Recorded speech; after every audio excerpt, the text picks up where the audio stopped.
Di pertemuan sebelumnya kita telah membahas tentang mencintai Allah, bahwa itu adalah amalan yang luar biasa. Karena orang yang mencintai Allah, dia akan beribadah dengan sepenuh hati. Tidak ada berat di dalam hatinya. Karena yang ada hanyalah kerinduan. Rindu untuk ruku, sujud. Dan yang lebih besar daripada itu adalah dicintai oleh Allah Subhanahu wa taala. Dan di sini insyaallah ana akan menyampaikan 10 kiat agar dicintai oleh Allah Subhanahu wa taala. Mau gak Pak, Bu, dicintai oleh Allah? Mau. Ana pun mau. Semua kita mencita-citakan itu. Dicintai oleh Rabbul Alamin, pencipta alam semesta. Dan ana rasa ini adalah waktu yang paling pas untuk kita memperjuangkan itu. Yang pertama kata Imam Ibnu Qayyim Al-Jauziyah rahimahullah ta'ala, membaca dan mentadabburi Al-Quran serta memahami makna maknanya dan maksud yang terkandung di dalamnya. Dan ini kita sekarang berada di bulan Ramadan, bulan diturunkannya Al-Quran. Yang ana lihat semua kita memiliki keinginan untuk menghatamkan Al-Quran. Tapi gak banyak dari kita yang dia membaca kemudian mentadabburinya. Dia menghayati, memahami makna-maknanya dan maksud yang terkandung di dalamnya. Padahal itu adalah yang paling penting. Karena tujuan diturunkannya Al-Quran adalah liyadabbaru ayatihi, agar mereka mentadabburi, menghayati ayat-ayatnya. Bagaimana kita bisa benar-benar khusyuk di dalam salat kita, di dalam ruku kita, bacaan-bacaan kita, kalau kita nggak memahami maknanya.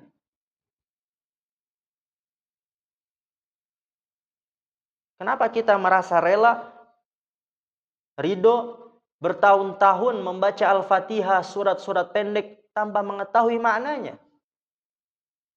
Sedangkan kita dalam hal-hal duniawi, ketika kita melakukan sesuatu yang nggak tahu tujuannya, kemudian kita pasti bertanya, ada apa ini? Kenapa saya diperintahkan ini? Kenapa saya melakukan ini? Saya dikerja di sini untuk apa? Apa tugas saya? Tapi kenapa tidak dengan akhirat kita?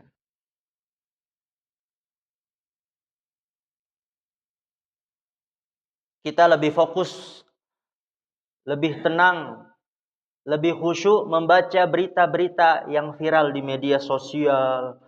Kita fokus mendengar, melihat kabar-kabar yang viral.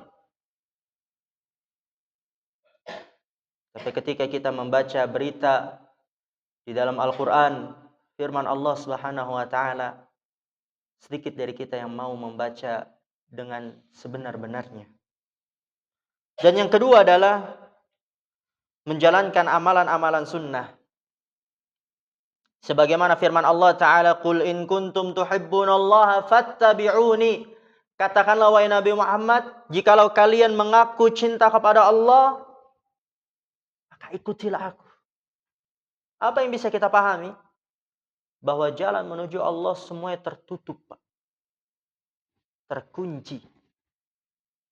Kecuali dengan satu jalan saja. Karena kita nggak tahu apa yang dicintai oleh Allah, apa yang diridhoi oleh Allah.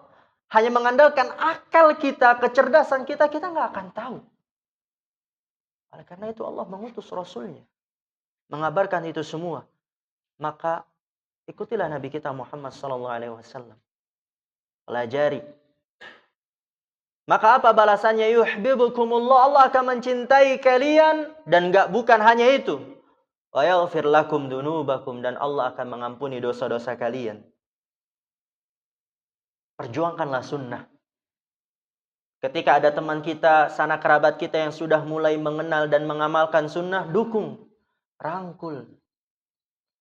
Kadang kita lebih suka dengan kegiatan, amalan, pakaian orang-orang kafir daripada pakaian, kegiatan, amalan Nabi kita Muhammad sallallahu alaihi wasallam. Kita lebih merasa pede dengan pakaian mereka. Padahal kita tahu bagaimana Rasulullah SAW sudah berjuang untuk kita. Beliau menangis karena kita, beliau berdarah karena kita. Beliau mengorbankan keluarganya, hartanya, sahabatnya, waktunya karena kita. Kemudian kita malu untuk mengamalkan sunnahnya. Maka berjuanglah untuk mengamalkan sunnah. Mungkin di awal berat. Tapi kalau kita jujur, Allah akan bantu. Yang ketiga adalah terus-menerus berzikir kepada Allah Subhanahu wa taala dalam setiap kondisi. Dengan lisan, hati, perbuatan maupun keadaan. Berzikir itu amalan yang mudah, Pak, Bu. Gak butuh tenaga, gak butuh keringat. Tapi butuh iman.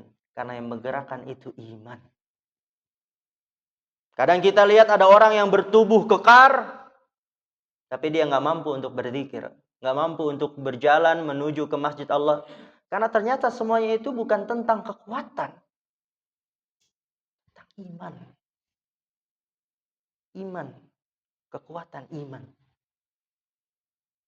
Kita bisa sambil berjalan, sambil naik motor kendaraan, sambil masak, berzikir, astagfirullah, subhanallah, walhamdulillah, la hawla wa la quwata illa billah, subhanallah bihamdi, subhanallahil azim. Bisa gak, Pak, Bu? Bisa.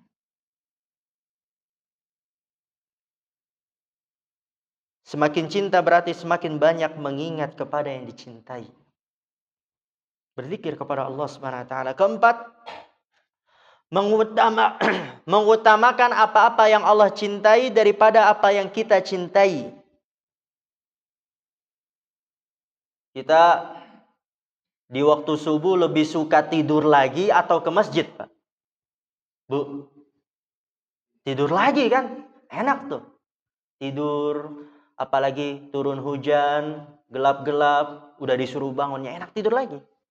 Tapi ketika kita lebih mengutamakan apa yang Allah cintai, kita melawan itu semua, kita bangun, kita bergegas ke toilet, kita ambil wudu, pergi ke masjid, maka itu akan mendatangkan cintanya Allah Subhanahu wa taala. Kita lebih suka main HP, scroll-scroll Facebook, YouTube, TikTok, tapi kita lawan semua itu, kita lebih mengedepankan apa yang Allah cintai dengan membaca Al-Qur'an, maka akan mendatangkan cintanya Allah Subhanahu wa taala. Yang kelima adalah senantiasa mempelajari, memperhatikan nama-nama Allah dan sifat-sifatnya. Kita pelajari nama-nama Allah, sifat-sifat Allah Subhanahu wa taala. Yang keenam, menyaksikan berbagai kebaikan dan nikmat Allah Subhanahu wa taala yang lahir maupun yang batin, dan kita lihat banyak sekali, Pak, nikmat. Tapi sedikit sekali yang kita mau mensyukurinya. Wa qalilun min ibadiyasy syakur, kata Allah. Sangat sedikit dari hamba-hambaku yang mau bersyukur. Dan ingat, ada perkataan salaf, kullu ni'matin la tuqarribuhu ila Allahi fahiya bariyah. Kita lihat diri kita. Allah berikan ini, Allah berikan itu. Apakah nikmat yang Allah berikan itu mendekatkan diri kita kepada Allah? Karena ada perkataan dari seorang salaf, setiap nikmat yang tidak mendekatkan diri kepada Allah, maka itu dia adalah bencana. Ketujuh adalah merasa rendah dan tunduk hatinya di hadapan Allah. Dan ini merupakan sebab yang sangat menakjubkan, dan biasanya ini terjadi bagi para pelaku dosa. Ketika dia berdosa, kemudian mengakui dosanya, maka dia akan benar-benar hancur di hadapan Allah Subhanahu wa taala. Dia tunduk dan merendah di hadapan Allah Subhanahu wa taala, dan ini adalah sebab datangnya cintanya Allah Subhanahu wa taala. Kedelapan, yaitu salat malam, Pak. Kita bisa di waktu malam membaca Al-Qur'an dan kemudian menutup bacaan Al-Qur'an tersebut dengan istighfar dan taubat. Dan alhamdulillah semua kita bangun di sepertiga malam. Tapi masihkah kita menyempatkan waktu untuk salat tahajud? Berzikir, Atau asyik sahur sambil nonton TV, Pak? Yang mana, Pak, yang kita kerjain? Habis sahur zikir, istighfar, atau nonton TV, Pak, Bu? Nonton TV ya, Pak? Masya Allah. Dikurangin. Sedikit demi sedikit. Habis sholat, kita kasih waktu 10 menit. Zikir. Berdoa. Ada waktu sholat tahajud.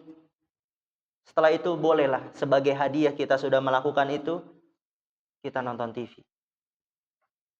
Kemudian ke-9 adalah berteman dengan teman-teman yang soleh. As-sahibus sahib, teman itu akan menarik, Pak. Coba kalau kita ngumpul sama teman-teman yang dibicarakan dunia, pasti kalau kita dekat mereka pasti kita ketular. Dan ambisi kita pun menjadi dunia. Tapi kalau kita dekat dengan teman-teman kita yang sering datang ke kajian, yang kalau ngumpul kita mengobrolkan ada kajian di mana lagi? Ada ustadz kondang di mana lagi?